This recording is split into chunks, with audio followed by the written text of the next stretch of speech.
চায় এতগুলো মানুষ অপমানিত, এতগুলো মানুষ আত্মহত্যা করতে গেছে, এতগুলো মানুষ সবাই হাতে করে ধরে বলেছে দিদি এবার আমরা যেন সবাই কাজ পাই। সবথেকে বড় কথা যে আমরা কোন টেকনিশিয়ান স্বরূপ বিশ্বাসের সাথে যারা জড়িত ছিল তাদেরকে আমরা আর ফেডারেশনে দেখতে চাই না। ফেডারেশনে স্বরূপ বিশ্বাসকে চাই না। আমার মাকে লাভারিশ লাশ হিসেবে ভরতে দেব না, তনুশ্রী দাসকে সুসাইড করতে দেব না, তনাকি শিবনাথকে আমি মরতে দেব না, চন্দাকে ভরতে দেব না, স্বরূপ বিশ্বাসকে চাই না। অন্তত 3 দিন আগে কলকাট দেবেন সেই আর্টিস্টের বাড়িতে, কিংবা তাকে অন্য কোনো ভাবে ডিজিটালি সে ইয়েস বলবে আমি অমুক দিন পৌঁছবো, তাকে পৌঁছতে হবে। কোনো অসুবিধা হলে আগের দিন জানিয়ে দেবে দাদা বা দিদি আমি পৌঁছতে পারছি না, তাহলে আমাদের একটা সময় থাকবে। মেয়েরা যখন বেশি রাত হয়ে যাবে তখন তাদের বাড়ি ফেরার দায়িত্ব নিশ্চয়ই ভাবে নিতে হবে। অনেক দূর দূর তাদের বাড়ি,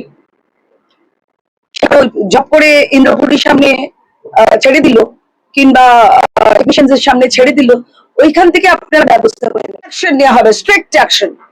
ডিরেক্টররা গোলমাল করবেন, প্রডিউসাররা গোলমাল করবেন, আনহোলি ব্যাপার স্যাপার করবেন। আমি গঙ্গা জল ছড়িয়ে ঢুকেছি, গঙ্গা জল আমরা স্যানিটাইজ করছি, পবিত্র করছি। গঙ্গার জল ভালো করে যেন এবার আমাদের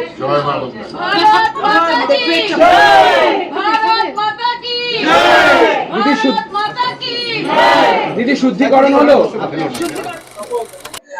না, আমি কোনোদিন ভয় পাইনি। টেকনিশিয়ানস কাজে ডাকবে তবে তো আমি টেকনিশিয়ানসে আসবো। এই স্টুডিও কতদিন পর এলি দিদি? কত বছর?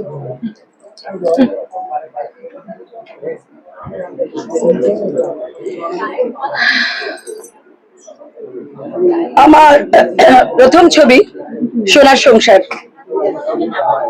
এই টেকনিশিয়ানসে শুরু হয়েছে। আমি এতদিন অনেক রাজনৈতিক ভাষণ দিয়েছি, যদিও আমি ঠিক সেই অর্থে কৌশলী রাজনীতিবিদ নই। আমার ইউএসপি হচ্ছে আমার সিম্পলিসিটি, আমার ইউএসপি হচ্ছে আমার শিক্ষাগত যোগ্যতা, আমার বেড়ে ওঠা। আমার মা, তার বাবা আমরা সবাই অভিনেতা, ডিরেক্টর। তো অপমানিত হতে কে চায়? এতগুলো মানুষ অপমানিত, এতগুলো মানুষ আত্মহত্যা করতে গেছে, এতগুলো মানুষ সবাই হাতে করে ধরে বলেছে দিদি এবার আমরা যেন সবাই কাজ পাই। সবাই কাজ পাবে, প্রত্যেকে কাজ পাবে। আলাদা করে সুপারস্টারের কোনো তকমা এখন এই মুহূর্তে দেওয়া যাবে না। বলেছি যা কিছু পিটিশন দাও, সব পিটিশন দাও, ম্যাস পিটিশন দাও। এখানে কাটমানির একটা সিন্ডিকেট চলছিল,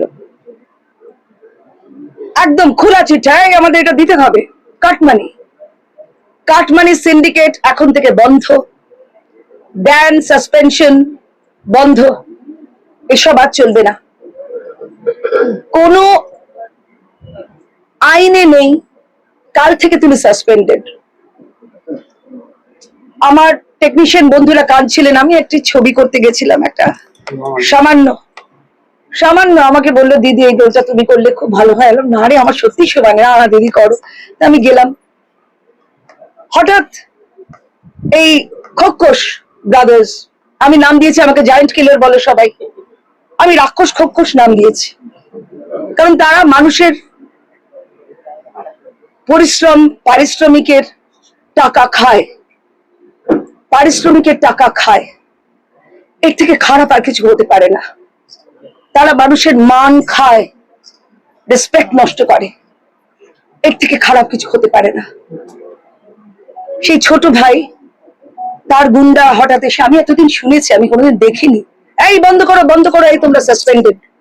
সেখানে অনেক বড় বড় টেকনিশিয়ানস রয়েছে, হাওয়াই ব্যান, আজাদ আজাদ আজাদ বাদ ব্যান 3 মাস। আমাকে কত লোক ফোন করছে, দিদি আমরা খেতে পাচ্ছি না, দিদি হঠাৎ করে ব্যান। এটাকে একটা কালচার। প্রত্যেকটা জায়গায় কারোর 3 মাস, কারোর 5 মাস, কারোর 5 বছর কাজ নেই। চোখের জলে এতগুলো চোখের জল কি বৃথা যাবে? ওপরে একজন আছেন ঈশ্বর। দিদি তুমি কি কি আমাকে বলা হয়েছিল ক্ষমতা থাকলে আমাদের হয়ে কথা বলবেন, তারপরে আসবেন। আমি আপনাদের বিপক্ষে কথা বলে আপনাদের মাথার উপর এসেছি, আপনাদের হারিয়ে এসেছি।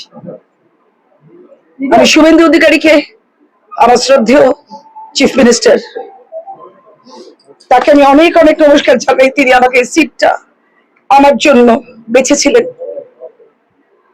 নরেন্দ্র মোদীজি যোগ্য শিষ্য, এবং আমি আমার সেনাপতিদের হাত জোর করে কৃতজ্ঞতা জানাই।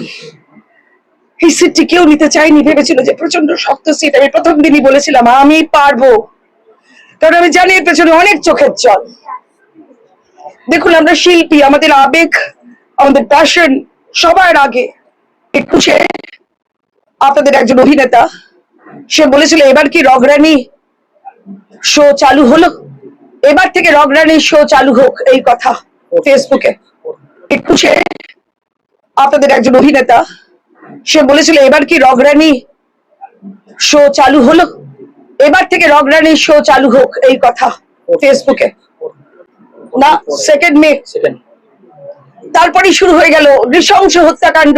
শিল্পীরা জানে না রগরানি কাকে বলে। আমাদের 321 জন কার্যকর্তাদের মেরে ফেলা হয়েছিল, কত মেয়েরা ধর্ষিত হয়েছিল, কত আগুন লেগে কত বাড়ি আগুন লাগিয়ে দেওয়া হয়েছিল, কত বাড়ি ধ্বংস হয়েছিল, কত অপমান, কত অসহ্য।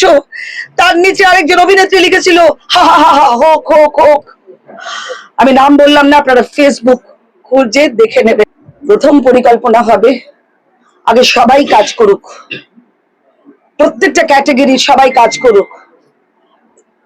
আর আমাদের মাথায় একটা চিন্তা আছে, যদি একটা ছাতা করা যায়। এবং মানিকার এখানে কোনো শো নেই, আশ্চর্যের ব্যাপার। কেন নেই? হেমা মালিনীকে এখানে আসতে দেওয়া হয় না কেন? আসতে দেওয়া হয় না ওইরকম একজন অভিনেত্রী, ডান্সারকে? কেন এই আপনি কপনি সংসার? সবাই কাজ করবে।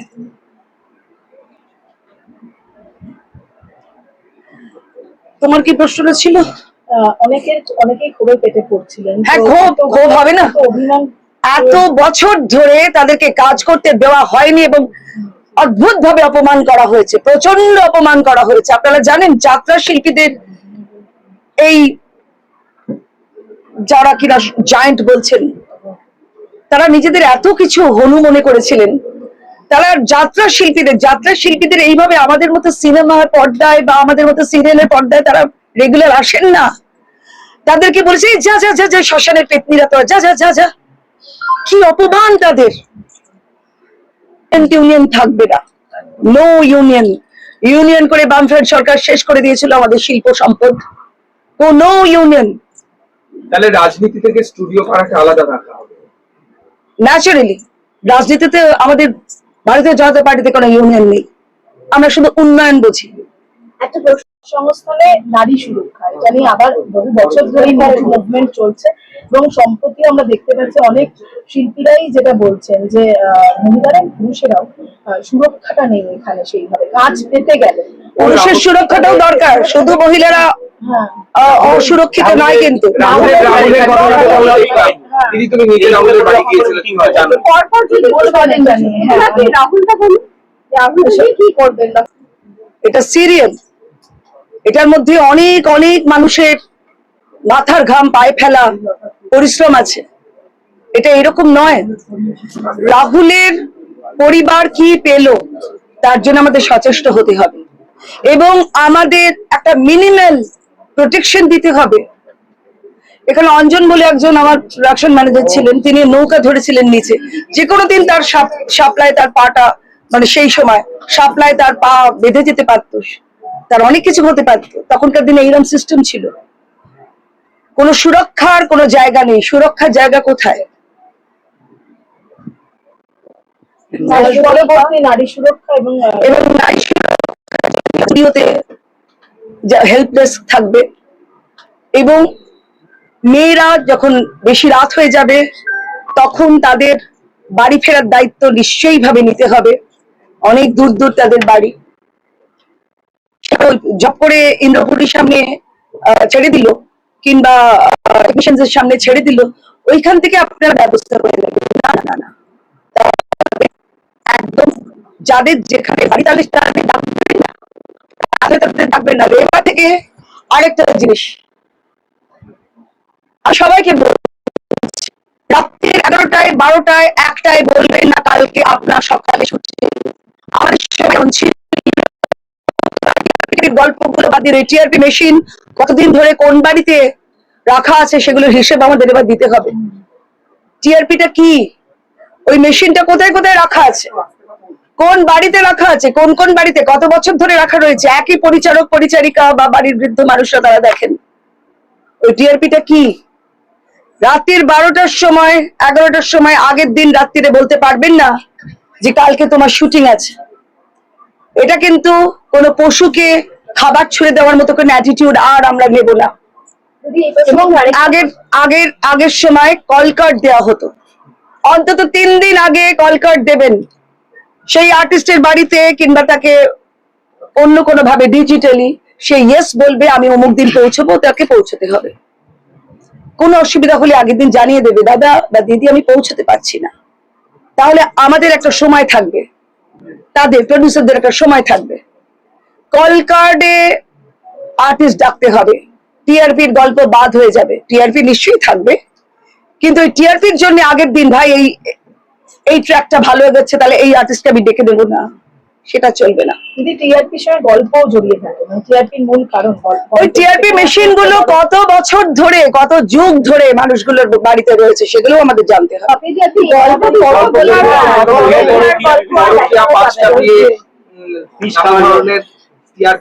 আপনি যদি একটু বলেন কি ব্যবস্থা নেবেন? না না, ওসব শুভেন্দু বাবু আমাদের ওপরের নেতৃত্ব, বাকিটা যারা কালচারাল ডিপার্টমেন্টে থাকবেন চিফ মিনিস্টারের সঙ্গে বসে সেই সব আলোচনা হবে এবং তখন নিশ্চয়ই আপনাদের জানানো হবে। অনেক অভিনেত্রী ওয়ার্কপ্লেসে হেনস্থার শিকার হয়েছে, তিনিও কথা বলেছে যে ডিরেক্টররা স্ট্রিক্ট অ্যাকশন নেওয়া হবে, স্ট্রিক্ট অ্যাকশন। ডিরেক্টররা গোলমাল করবেন, প্রডিউসাররা গোলমাল করবেন, আনহোলি ব্যাপার স্যাপার করবেন। আমি গঙ্গা জল ছড়িয়ে ঢুকেছি, আমি স্যাংটিফাই করেছি, পবিত্র করেছি। আমি এবং আপনারা সবাই পবিত্র আগে রাখতে হবে নিজেদের, তারপরে এরকম একটা কাজ হবে। কারণ আপনারা ঢুকে পড়ছেন মানুষের মনের গভীরে, মানুষের অন্তরে, সেখানে কোনো অপবিত্রতা থাকতে পারে না।